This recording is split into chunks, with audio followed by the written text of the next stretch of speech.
Je m'appelle Eberechi Nwachukwu et je viens d'Ogoshuku, dans l'état du Delta, au Nigeria. Pendant des années, j'ai œuvré dans l'ombre en tant qu'expert de haut rang en matière de contamination alimentaire, œuvrant dans ce que nous appelions le royaume des ténèbres.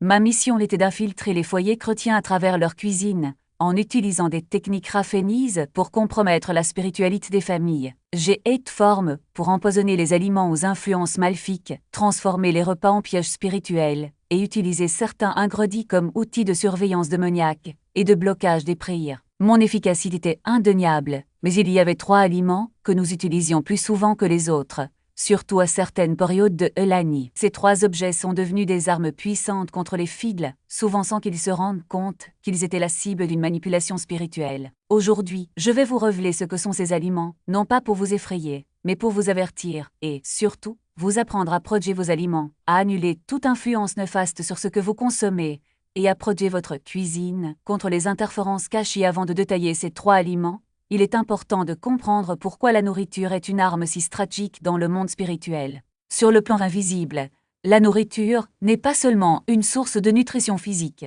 il porte des propriétés spirituelles qui peuvent être atténuées ou corrompues. Lorsque vous mangez quelque chose, vous n'absorbez pas seulement des vitamines et des minéraux, vous recevez également toute charge spirituelle attachée à cet aliment. C'est pourquoi la Bible est si claire sur le danger de manger de la nourriture offerte aux idoles. C'est pourquoi Daniel refusa de manger à la table du roi. C'est pourquoi Jésus a déclaré que l'homme ne vit pas seulement de pain.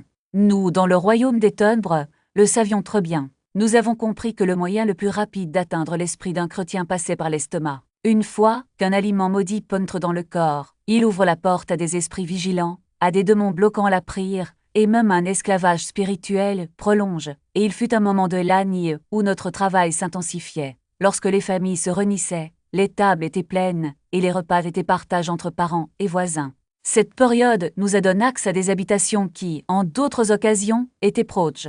C'était une occasion unique de répandre du poison spirituel dans des endroits que nous ne pourrions normalement pas atteindre. Si vous avez déjà mangé quelque chose à ce moment-là et ressenti ensuite une lourdeur spirituelle, un sentiment de vide ou de difficulté à prier, si vous avez remarqué que votre vie de prière s'est affaiblie après un repas avec certains membres de votre famille, ou si vous avez remarqué que votre flamme spirituelle semble s'éteindre précisément à ces moments-là, ce que je vais vous révéler maintenant vous expliquera pourquoi la première nourriture que nous utilisions pour bloquer les prières était de la viande d'origine inconnue.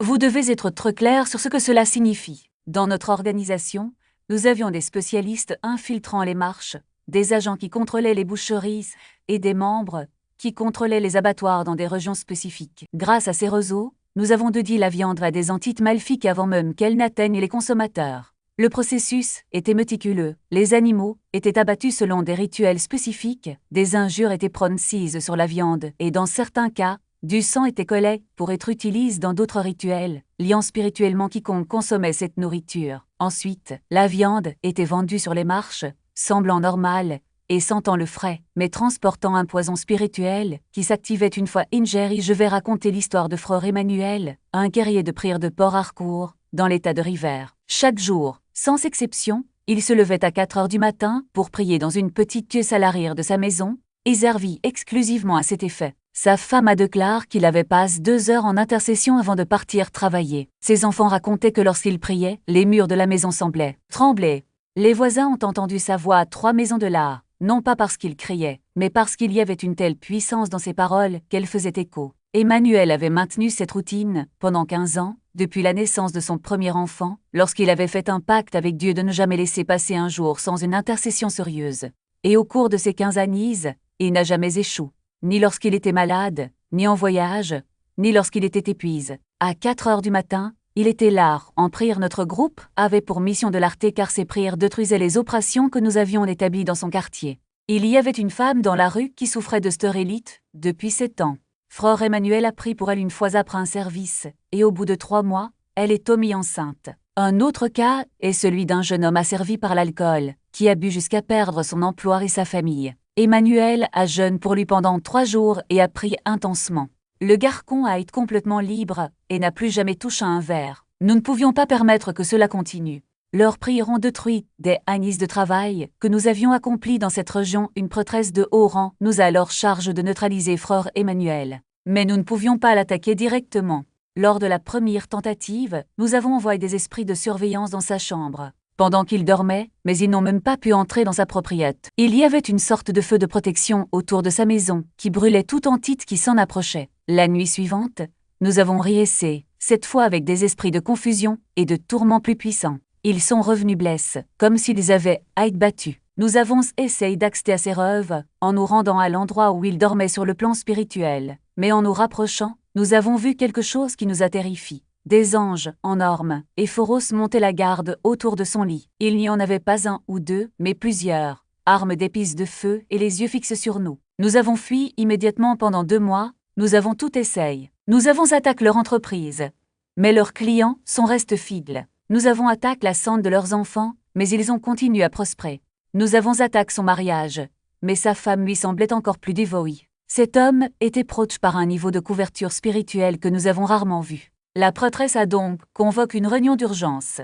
Elle a dit que nous devions adopter une stratégie différente, que nous devions être patients, et que le chemin passerait par sa cuisine. Nous avons découvert que l'épouse d'Emmanuel, sœur Chinir, achetait de la viande chaque semaine auprès d'un certain vendeur du marché principal de Port-Harcourt. Cette femme, connue sous le nom de Mama Joma, était l'une de nos agents il y a plus de 20 ans. Elle ne savait pas exactement ce qu'elle faisait. Elle ne faisait partie d'aucun groupe occulte, mais elle suivait les instructions qu'elle recevait en rêve, croyant qu'il s'agissait de conseils de ses ancêtres pour prospérer en affaires. La viande qu'elle vendait provenait d'un abattoir sous notre contrôle, où nous effectuons des rituels de consécration à des entités maléfiques. Le premier samedi, sœur Chinir a acheté 2 kilos de bœuf à Mama Joma. À la maison, il préparait une soupe avec cet ingrédient qu'il était servi à toute la famille, y compris son frère Emmanuel et ses 3 enfants. Rien ne se passe tout de suite. Elle commence à se demander si Dieu l'entendait toujours. Au début, il l'attribuait à la fatigue, au stress, voire à une crise de foie passage.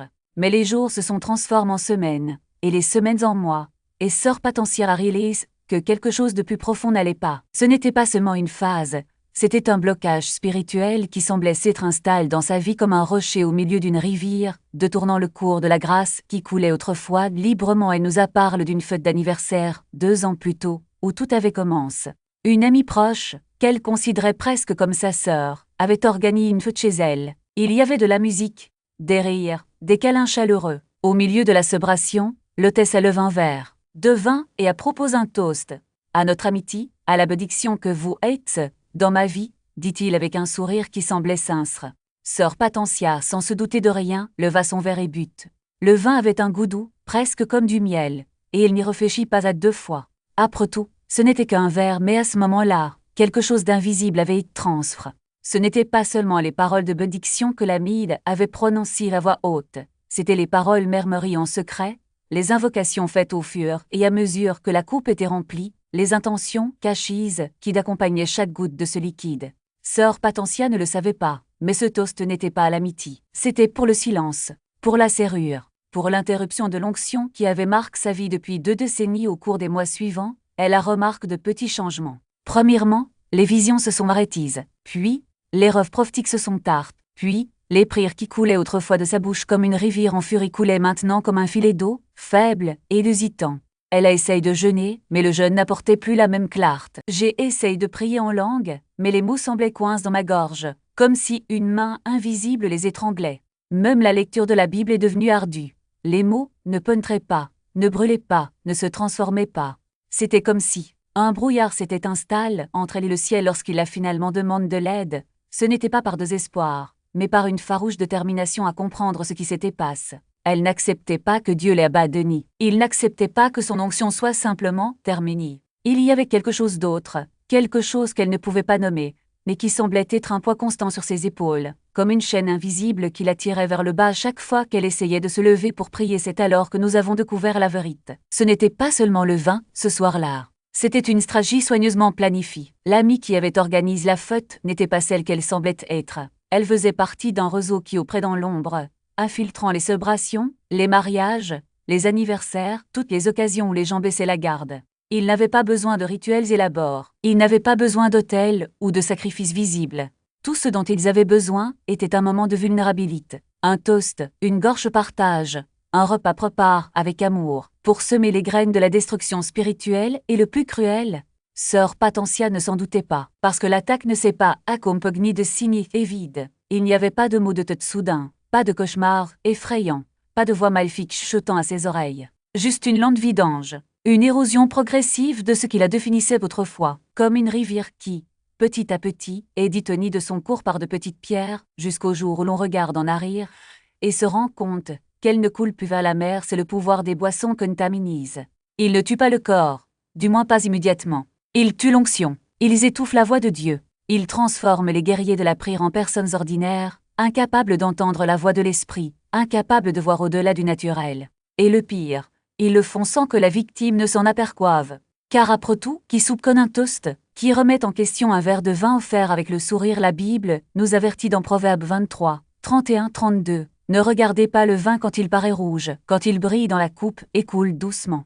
À la fin, il mord comme un serpent et empoisonne comme une vipre. Il ne s'agit pas seulement d'un avertissement concernant l'alcool lui-même, mais aussi concernant ce qui pourrait se cacher derrière. À propos de ce qui peut être transféré au moment où vous portez le verre à vos lèvres, des intentions cachées qui peuvent se diluer dans chaque gorge, et il ne s'agit pas uniquement de boissons alcoolicises. Ce sont des boissons gazeuses proposées lors des fêtes, des jus naturels préparés avec des bénédictions qui ne viennent pas de Dieu. Les étaient servis lors des réunions de famille, où quelqu'un murmurait des injures, pendant que la bouilloire bouillait. Même l'eau peut être un véhicule si elle est consacrée à des entités autres que le Dieu vivant. Alors aujourd'hui, je veux que vous fassiez plus que simplement écouter. Je veux que tu examines ta vie. Pensez à la dernière fois que vous avez partagé un verre avec quelqu'un. Pensez aux soirées auxquelles vous avez assisté, aux toasts que vous avez acceptés, aux verres que vous avez bu sans poser de questions. Je ne dis pas que toutes les boissons sont contaminées, mais je dis que cette saison, l'ennemi l'utilise comme une de ses armes principales. Et si vous sentez que votre vie de prière est faible, si vous sentez que votre onction diminue, si vous réalisez que les paroles de Dieu ne vous parviennent plus avec la même force, il se peut qu'il y ait une racine de contamination dans votre vie, et elle est peut-être entrée par votre bouche. La bonne nouvelle est que Dieu ne nous laisse pas impuissants. Il nous a donné le pouvoir de briser ces chaînes. Dans Marc 16h17, Jésus a dit, « Voici les signes qui accompagneront ceux qui croiront. En mon nom, ils chasseront les démons et cela inclut les esprits qui sont entrés parce que vous avez mangé ou bu. » Vous n'êtes pas obligé de vivre sous le poids de cette contamination. Vous pouvez vous lever aujourd'hui et déclarer, avec autorité, que toute malédiction transmise par la nourriture et la boisson est brisée dans votre vie. Allez maintenant aux commentaires et écrivez « Je brise toute malédiction transmise par les boissons dans mon corps. J'annule toute alliance faite dans mon nom parce que j'ai bu. Je déclare que mon corps est un temple du Saint-Esprit et qu'aucune contamination n'a place en moi. Au nom de Jésus, Amen. » Quand vous écrivez ceci, ce ne sont pas que des mots. C'est un décret spirituel. C'est un ordre donné dans le royaume invisible, qui résonne dans les lieux célestes et fait trembler les forces des ténèbres. C'est la première étape pour récupérer ce qui a été volé. Et ne vous arrêtez pas là. Priez pour votre nourriture. Priez pour votre eau. Priez pour chaque boisson que vous consommez. Ce n'est pas de la paranoïa, c'est de la sagesse. C'est une protection. C'est reconnaître que nous vivons dans une guerre spirituelle et que l'ennemi ne fait pas le job. Mais rappelez-vous, vous avez la victoire. Vous avez l'autorité. Et surtout, vous avez Dieu qui a dit, « Aucune arme formée contre vous ne prospérera. » Ésaïe 54, 17. Cette promesse est la vôtre. Cette victoire est la vôtre. Et c'est aujourd'hui le jour pour en prendre possession. La maison de quelqu'un d'autre. Avez-vous déjà pris le temps de réfléchir au pouvoir qui existe dans un simple morceau de pain? Ce n'est pas seulement un aliment. Il ne s'agit pas seulement de glucides. Dans le combat spirituel, le pain peut être un pioche de guy en gentillesse. Et l'ennemi le sait. Il connaît le symbolisme du pain dans la Bible. Le pain qui nourrit, le pain qui rassasie, le pain qui représente la présence de Dieu. Il déforme donc ce symbole. Cela transforme ce qui devrait être une bénédiction en une malédiction. Elle transforme ce qui devrait être la communion en emprisonnement. Lorsque le pain est brisé dans un environnement contaminé, il contient plus que de la farine et de la levure. Il porte des mots, porte des intentions, transporte des esprits. Et lorsque vous l'obtenez entre de mauvaises mains, vous ne vous contentez pas de le manger. Vous concluez un pacte. Un pacte dont vous ne réalisez même pas. Un pacte qui prendra racine dans votre vie spirituelle et commencera à bloquer votre prière, votre vision, votre onction. Vous souvenez-vous de l'histoire de Sœur Patience? Elle n'était pas la seule. J'ai rencontré un pasteur qui, pendant des années, souffrait d'une sensation de lourdeur lors de sa prédication. Il avait l'impression que quelque chose l'empêchait de transmettre la parole avec puissance. Il a jeûné, prie, cherche Dieu en larmes. Et rien n'a changé, jusqu'à ce que, dans un moment de chagrin, le Saint-Esprit lui montre une scène. Un dîner chez un membre d'église, des années auparavant. Un dîner où le pain avait interrompu à table avec des mots de bénédiction prononcés dessus. Des paroles qui ne viennent pas de Dieu. Des mots qui venaient d'un cœur plein d'envie et de ressentiment. Ce pain, rompu au milieu d'un discours de fausse spiritualité, avait scellé une alliance spirituelle contre lui. Et pendant des ranises, il a combattu quelque chose dont il ignorait même l'existence. L'ennemi n'a pas besoin de grand-chose. Il n'a pas besoin de rituels élaborés. Il n'a pas besoin d'autels sanglants. Parfois, il suffit d'une miche de pain cassée à table. Il suffit de dire que Dieu bénisse cette nourriture avec des arrières pensives. Il suffit d'un moment d'insouciance, de confiance mal placée, pour qu'une porte s'ouvre. Et une fois ouverte, cette porte permet aux esprits de blocage, de confusion, d'aveuglement spirituel d'entrer et de commencer à opérer. Mais voici la bonne nouvelle. Ce qui a été casse peut être restauré. Ce qui a été scellé peut être brise. L'autorité que vous avez en Christ est plus grande que n'importe quelle alliance conclue en secret. Plus grand que n'importe quel mot prononce sur un morceau de pain. Plus grand que n'importe quel esprit invoque pour travailler contre vous. Il faut comprendre une chose. Le pain, dans la Bible, est aussi un symbole de victoire. Jésus rompit le pain et dit « Ceci est mon corps, qui est donné pour vous » Luc 22, 19. Il n'a pas seulement rompu le pain, il la consacre. Il en a fait un symbole de rédemption. Et c'est cette même consécration qu'il vous faut apporter à votre table. Il ne s'agit pas d'arrêter de manger du pain. Il ne s'agit pas de vivre dans la peur. Il s'agit de reconnaître que chaque aliment qui entre dans votre bouche peut être une occasion de bénir ou de maudire. Et vous avez le pouvoir de choisir alors comment rompre ce genre de Pâques. Tout d'abord, vous devez vous identifier. Priez et demandez au Saint-Esprit de vous montrer chaque fois que vous avez reçu du pain rompu dans un contexte douteux. Cela aurait pu être lors d'une réunion de famille, lors d'un événement religieux, lors d'un dîner entre amis. Cela aurait pu être quelque chose d'aussi simple qu'un col gaufrant un morceau de gâteau lors d'une fête d'anniversaire. Ne sous-estimez pas les détails. L'ennemi travaille sur les détails une fois identifiés. Vous devez démissionner. Au nom de Jésus, vous rompez toute alliance conclue à travers ce pain. Vous déclarez qu'aucune parole prononcée sur lui n'a de pouvoir sur vous. Vous ordonnez que tout esprit de blocage, de confusion, d'aveuglement spirituel soit expulsé de votre vie. Et vous le faites avec autorité, car la Bible dit « Les armes avec lesquelles nous combattons ne sont pas celles de la chair, mais elles sont puissantes, grâce à Dieu, pour renverser les forteresses. 2 Corinthiens 10, 4. Mais ne vous heurtez pas là. Vous devez remplacer. Consacrez le pain que vous mangez. Priez à ce sujet. Déclarez qu'il est bénique et qu'il nourrira non seulement son corps, mais aussi son esprit. Faites de l'acte de manger une déclaration de foi, parce qu'en faisant cela, vous ne vous projetez pas seulement, vous transformez votre bureau en hôtel. Vous transformez votre cuisine en un champ de bataille, où l'ennemi n'a pas sa place, et rappelez-vous, vous n'êtes pas seul dans ce combat. Dieu est avec vous. Il voit chaque larme que vous versez dans une prière sans réponse. Il entend chaque cri qui semblait résonner dans le vide. Et il est prêt à restaurer, pour débloquer, pour ouvrir à nouveau les cieux sur votre vie. Mais vous devez faire votre part. Vous devez être attentif. Vous devez être vigilant. Parce que l'ennemi n'abandonne pas facilement. Il va essayer. Il utilisera d'autres stratégies. Mais maintenant tu sais. Maintenant vous êtes arme. Et maintenant vous avez la victoire des choses. L'un n'était pas d'accord avec l'autre sans raison apparente. Les réunions qui se terminaient autrefois par la prière l'unite se terminaient désormais par des tensions et des accusations voilises. Ce qui était autrefois un conseil uni par l'esprit ressemblait désormais à un groupe d'étrangers se disputant. Le pouvoir. Le pasteur Samuel a commencé à changer. L'homme qui prêchait autrefois avec passion sur l'amour de Dieu parlait maintenant avec irritation. Le lead qui avait toujours un mot d'encouragement pour les blesses évitait désormais de regarder dans les yeux ceux qui lui faisaient face. Sa femme, sœur Maria, la remarque la première. Elle a vu comment il se retirait après les réunions, comment il passait des heures, en silence au bureau, comment il perdait le sommeil. Quelque chose ne va pas, se murmurait-elle, mais lorsqu'elle essayait de parler, il répondait avec impatience « Je vais bien. Je suis juste fatigué ». Chica regardait tout de loin, avec un sourire discret aux lèvres. Elle savait que le pain avait fait son travail. La confusion qui se répandait maintenant, comme un lampoison, était exactement ce que le clan avait prévu. Mais elle ne s'est pas arrêtée là. Il a commencé à apporter plus de cadeaux. Un pot de miel béni par une prière spéciale. Un sac de riz consacre lors d'un jeûne de victoire. Chaque nourriture était un piège. Chaque repas partage une porte ouverte vers davantage d'obscurité. La prochaine cible était l'adoration. Soudain, les chants, qui provoquaient autrefois un profond désarroi dans la congrégation, semblaient désormais vides de sens. Les louanges qui faisaient autrefois pleurer et lever la main sonnaient désormais comme du bruit. Les services qui se terminaient auparavant par des gens prosternes sur le sol se terminaient désormais par un lourd silence. Des membres ont commencé à disparaître. D'abord un, puis deux, puis des dizaines. Ceux qui restaient se regardaient avec méfiance, Comme si chacun portait une culpabilité secrète, le pasteur Samuel a essayé de l'ignorer. Il a attribué la baisse de fréquentation à la fatigue des gens, à la météo, à toute autre chose que ce qui se passait réellement.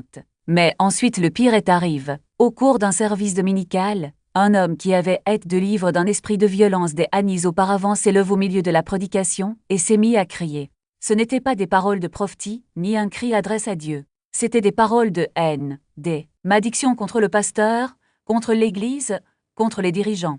L'homme autrefois connu pour sa douceur crachait désormais des insultes, les yeux écarquillés, les veines saillantes de son cou. Il a fallu 5 hommes pour le maîtriser et l'évacuer. La congrégation était sous le choc. Certains pleuraient, d'autres se sont enfuis. Le pasteur Samuel se tenait en chair, le visage pâle, les mains tremblantes. Il n'a pas compris. Comment cela a-t-il pu arriver? Où était le Dieu qui avait accompli des miracles sur cette même plateforme? Où était le pouvoir qu'il avait libre cet homme il y a des années? Cette nuit-là, il n'a pas pu dormir. Il était assis dans le salon, regardant la Bible ouverte sur ses genoux, mais les mots semblaient flous, dénués de sens. C'est alors qu'il entendit un murmure. Ce n'était pas une voix claire, mais une pensée qui s'insinuait dans son esprit, comme si elle avait toujours été là. Ils sont contre toi. Tous, même ceux qui disent qu'ils t'aiment. Tu es seul. Il secoua la tête, essayant d'écarter cette idée, mais la pensée revint, plus forte. Vous avez tout donné pour eux, et qu'avez-vous obtenu en retour? Ingratitude, trahison. Ils veulent juste votre place. Le pasteur Samuel ferma étroitement les yeux. Ce n'est pas vrai, marmonna-t-il. Mais le doute était déjà installé. Et le doute, lorsqu'il est nourri, pousse comme une mauvaise herbe. Les intercessions étaient ridotisent même parmi les nôtres. Nous avons tout essayé. Nous avons soudoyé leurs fournisseurs, leur avons envoyé des cadeaux, empoisonnent, infiltrent des agents dans leur cercle de confiance. Mais elles n'acceptaient jamais rien sans se poser au préalable des questions. Qui apprend par cas? Demanda-t-il avec un regard qui semblait percer les masques spirituels. D'où vient cette nourriture? Qui la touche avant qu'elle n'arrive jusqu'à moi? Si la réponse ne la satisfaisait pas, elle refusait, comme cas. Et ce n'était pas une vaine méfiance, c'était un discernement aigu. Elle savait que l'ennemi n'attaque pas seulement avec des armes évidentes, mais avec des subtilités. Une assiette de nourriture bénie par un voisin au doux sourire, un gâteau d'anniversaire fait avec amour par quelqu'un qui fréquentait la même église, mais qui, dans l'ombre, servait à d'autres fins. Maman Guzy a compris quelque chose que beaucoup de chrétiens ignorent. La table est un autel. Et les autels nécessitent des sacrifices, mais ils nécessitent également de la vigilance. Elle ne mangeait jamais au restaurant sans prier au préalable sur le lieu. Elle n'acceptait jamais une invitation à dîner sans sonder au préalable le cœur de la personne qui l'invitait. Si je ne vois pas l'intention derrière le geste, je ne le mangerai pas, a-t-il déclaré. Et cela la rendait intouchable. Nous, au sein du Coven, avons appris à l'éviter. Parce qu'elle n'a pas simplement rejeté la nourriture contaminée, elle expose la contamination. Lorsqu'un de nos agents a essayé de lui offrir une assiette de feijoada en cadeau, elle a tenu le récipient, a fermé les yeux, et a commencé à prophétiser. Je vois des mains qui ont touché le sang. Je vois des paroles de mort murmurées sur cette nourriture. Je vois un pacte de destruction caché dans ses grains. L'agent s'est enfui avant même qu'elle ait fini. La feijoada fut jetée, et le démon qui l'accompagnait fut expulsé par le feu. La troisième protection est la plus puissante de toutes, la consécration de la table. Il ne suffit pas de bénir la nourriture, il faut consacrer l'endroit où elle est servie. Il y a des chrétiens qui transforment leur table en forteresse spirituelle, en lieu où l'ennemi ne peut pas s'approcher. Ils le font par des actes simples, mais intentionnels. Oindre les coins de la table avec de l'huile, y déclarer la protection du sang de Jésus, rejeter toute mauvaise alliance qui aurait pu y être établie auparavant. Certains couvrent même la table d'un linge blanc pendant les repas, symbolisant la pure et la sainte. Et le résultat? L'ennemi ne peut pas se rapprocher. Je me souviens d'une famille à Lago, qui nous donnait du travail pendant des années. Le peur, un homme d'affaires prospre, était une cible constante de nos attaques. Nous avons tout essayé.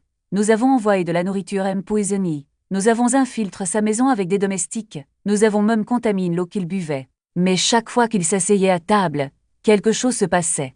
La nourriture a perdu son pouvoir. Les démons qui l'accompagnaient furent expulsés. Des pactes ont été rompus. Un jour, nous avons décidé d'empter.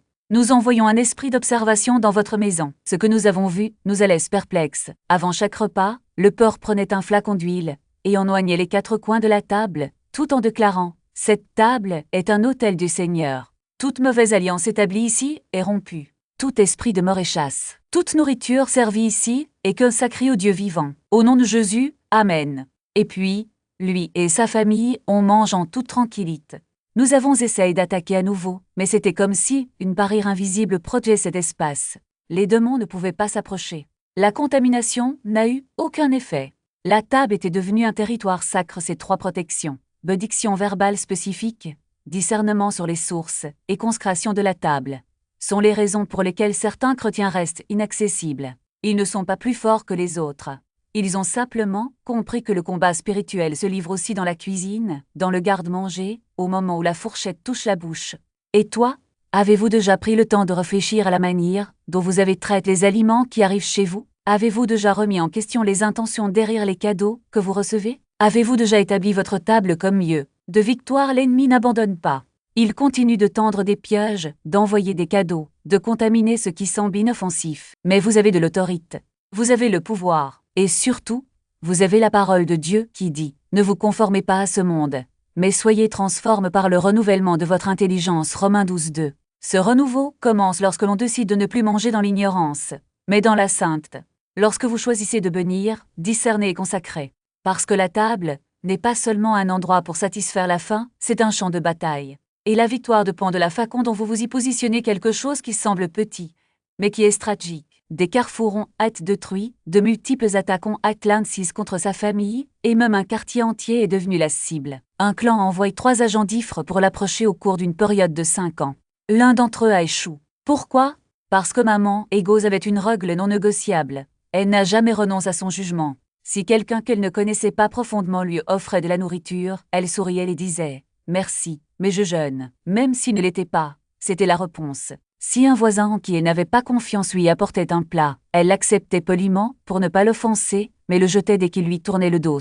Si elle était invitée à un événement où elle ne savait pas qui avait préparé la nourriture, elle y assisterait, socialiserait, mais ne toucherait à rien. Il a dit qu'il avait déjà mangé, qu'il avait des problèmes digestifs ou qu'il suivait un régime restreint. Certains la traitaient de grossière, d'autres d'arrogante, d'autres encore d'antisociale. Mais Maman Gozi ne se souciait pas de l'opinion des autres, elle savait que tous les sourires ne cachent pas de bonnes intentions.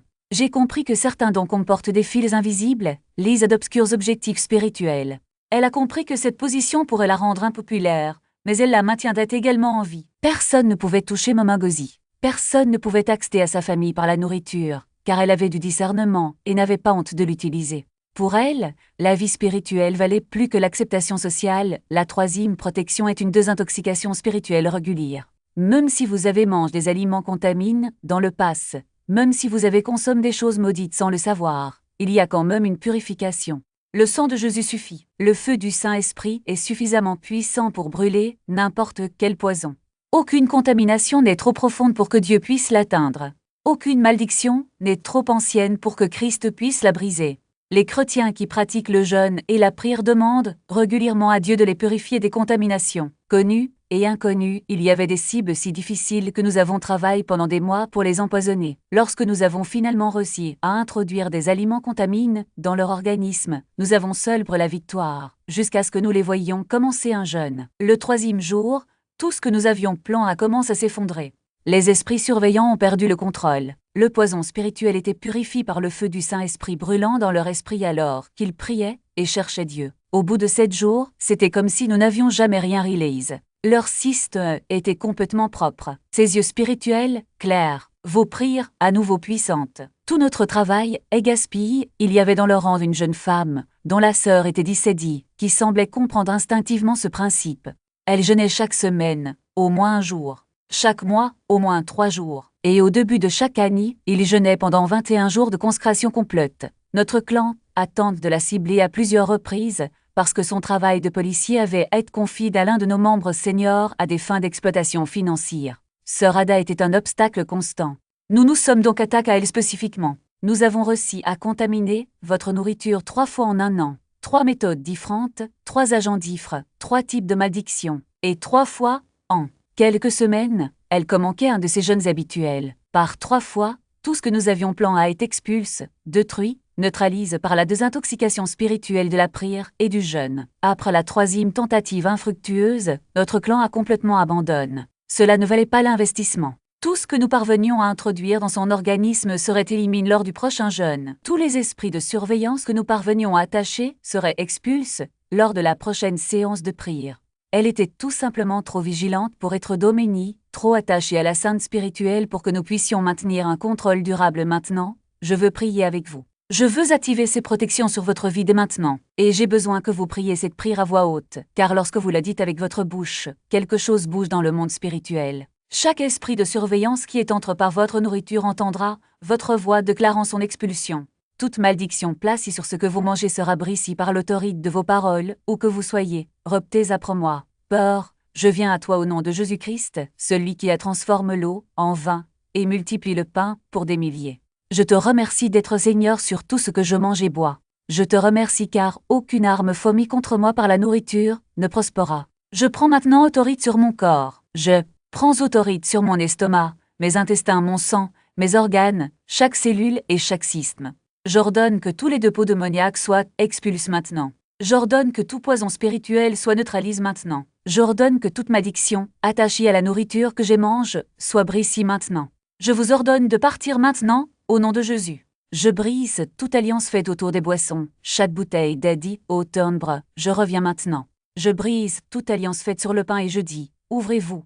Voyez clairement, je parle à mes oreilles spirituelles et je dis, écoutez la voix de Dieu, recevez ses avertissements, comprenez direction. Consumida, cada frigidera, cada prato, cada copo et mina casa sera coberto pel au sang de Jésus. Déclarez que mes paroles sont des bloqueuses. Déclarez que ma vision spirituelle est restaurée. Je déclare que ma connexion avec Dieu est renouvelée famille. Je suis purifié si vous avez fait cette prière avec moi, quelque chose a changé. Le monde spirituel a entendu cette déclaration. Tous les esprits surveillants qui auraient pu pénétrer dans votre nourriture ont reçu l'ordre d'être expulsés. Les malédictions placées sur ces repas furent annulées. Restez connectés à cette chaîne pour continuer à recevoir des révélations qui exposent les stratégies des ténèbres et vous permettent de marcher vers une victoire totale. Maintenant, laissez-moi partager avec vous purifié. Je suis proche par le nom puissant de Jésus. Amen. Si vous avez fait cette prière avec moi, quelque chose s'est établi dans le monde spirituel. Votre voix a été entendue, vos paroles ont eu du poids, et les forces qui tentaient autrefois de s'infiltrer à travers ce que vous mangiez ont maintenant reçu l'ordre d'être expulsées.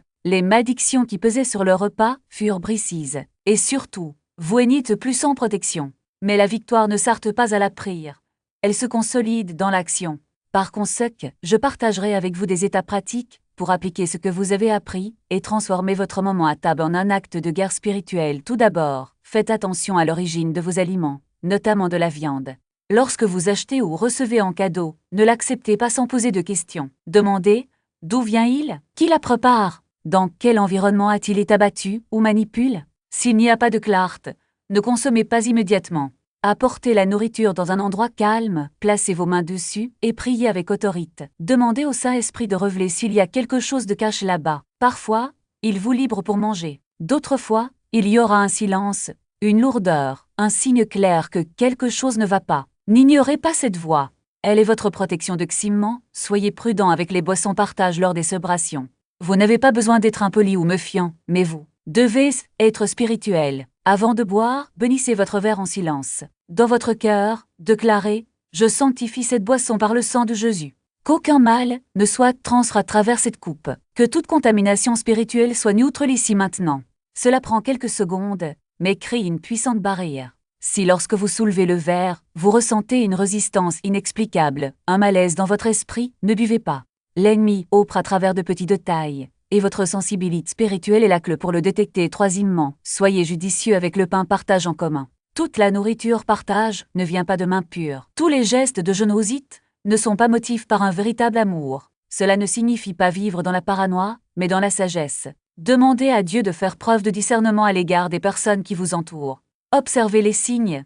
Qui insiste pour vous nourrir? Qui offre quelque chose avec un sourire qui n'atteint pas ses yeux? Faites confiance à ce que le Saint-Esprit place dans votre cœur. En cas de doute, priez avant de manger. Et rappelez-vous, la bénédiction n'est pas un rituel vide de sens, mais un acte de foi qui active la protection divine pour toute nourriture. Faites de la prière avant les repas une habitude sacrée. Pas une formalité, pas une répétition mécanique, mais un moment de combat spirituel. Remerciez Dieu pour la nourriture, brisez toute malédiction, déclarez le sang de Jésus sur chaque ingrédient, et scellez votre repas avec le feu du Saint-Esprit. 30 secondes de prière peuvent sauver des années de combat spirituel maintenant. Je veux que vous fassiez une déclaration puissante dans les commentaires. Ma table est scellée par le feu. Lorsque vous écrivez ceci, vous établissez un bouclier permanent sur votre espace de restauration. À partir d'aujourd'hui, chaque repas que vous mangerez sera consommé sur un autel proche. Toute nourriture qui entre dans votre maison passera par le feu de purification avant d'atteindre votre corps. Écrivez « Ma table est salie par le feu ». Avant de terminer, il y a une vérité que vous devez comprendre. L'ennemi attaque à travers la nourriture parce qu'il sait que vous avez besoin de manger. Il ne peut pas vous empêcher de manger, mais il peut essayer de corrompre ce que vous mangez. Leur stratégie n'est pas de vous affamer physiquement, mais de vous empoisonner spirituellement. Il veut que vous absorbiez non seulement les nutriments, mais aussi les fardeaux de l'oppression, des maladies spirituelles et des mauvaises influences. Mais aujourd'hui, vous avez découvert son plan. Vous avez été exposé aux ruses des ténèbres. Et désormais, il a les armes pour se défendre en cette saison de tables abondantes et de réunions de famille. Souvenez-vous de ce que vous avez appris. Bénissez votre nourriture, consacrez vos ustensiles, protégez votre cuisine et priez pour tout ce que vous consommez. Vous, ne mangez pas seulement pour remplir votre estomac, vous mangez comme un guerrier. Et les guerriers ne consomment pas de poison. Les guerriers sanctifient leur gagne-pain. Les guerriers transforment chaque repas en une opportunité de victoire spirituelle. L'ennemi pensait pouvoir accéder à vous via votre cuisine. Mais à partir d'aujourd'hui, votre cuisine est devenue une forteresse. Votre table à manger, un hôtel de protection. Vos repas, des moments d'alliance avec Dieu, pas avec les ténèbres. C'est votre nouvelle réalité. Vivez-le. Nourrissez-vous-en. Et regardez-vous prise à acquérir une puissance que vous n'avez jamais connue auparavant. N'oubliez pas, nous ne sommes pas seulement une chaîne. Nous sommes un mouvement. Nous sommes des croyants qui refusons de devenir victimes des ténèbres. Nous sommes des guerriers qui exposent toutes les stratégies cachises de l'ennemi. Nous sommes la génération qui marchera dans une victoire totale, non pas parce que nous ignorons les plans de Satan, mais parce que nous apprenons à vaincre chacun de partager ce message. Abonnez-vous à cette chaîne et préparez-vous à plus de révélations qui vous libéreront. En attendant la prochaine fois, gardez vos prières fortes, votre discernement aiguisé et votre table scellée. Ici Héberissi, et je termine ici mes mots.